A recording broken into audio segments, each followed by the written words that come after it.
Isa kayo dun sa naging hardest critic ni dating nung nooy candidate na si Ferdinand Marcos Jr.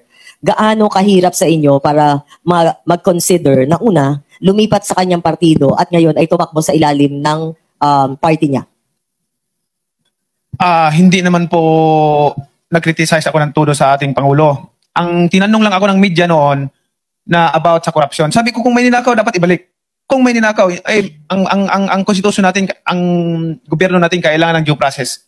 And then sa aking pagkakaalaman, bayan, siguro sa habang panahon, ito, imulat natin ang mga mata natin dahil may matatalino naman tayo. Imulat natin.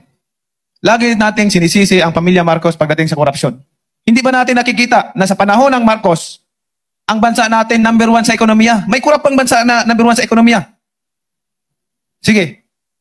In reality lang ha, in reality lang. Ngayon, hindi kurap ang bansa natin, sad-sad tayo. For how many decades, pabagsak ng pabagsak ang ekonomiya natin. Maraming mga Pilipino na walang trabaho. Yan ang hinahanap ko, yan ang gusto kong i-establish, yung legacy, na makagawa tayo ng legacy dito, hindi para magpayaman.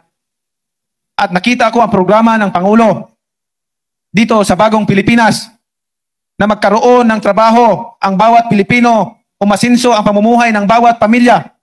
Hindi ba dapat suportahan natin? Hindi pa maganda yan? Sa lahat ng mga nag-criticize sa ating administrasyon, mag-isip po tayo. Hindi ito labanan ng bawat pamilya, kundi ipinaglalaban natin dito ang kinabukasan ng ating bayan, kinabukasan ng sabayan ng Pilipino. Lilipas lang din tayo lahat. Alalahanin natin, lilipas lang din tayo. Kahit ano ka man ka-powerful, kahit ano ka man kayaman, kahit ano ka pa kasikat. Tandaan ninyo, pag wala na tayo doon sa mundo, ang maalala ng tao yung ligasiya na nagawa mo sa taong bayan. Ligasiya na nagawa mo sa buhay kung sino yung natutulungan mo. Pero kung ang ligasiya mo, pangit, masama, magnanakaw ka, hindi ka makakalimutan ka ng susunod na henerasyon. Yun po ang advokasya natin. Yan po ang inahangad natin. Kaya nandito tayo. Tumatakbo para ipaglaban ang sabayan ng Pilipino. Kawawa ang mga mahihirap na tao.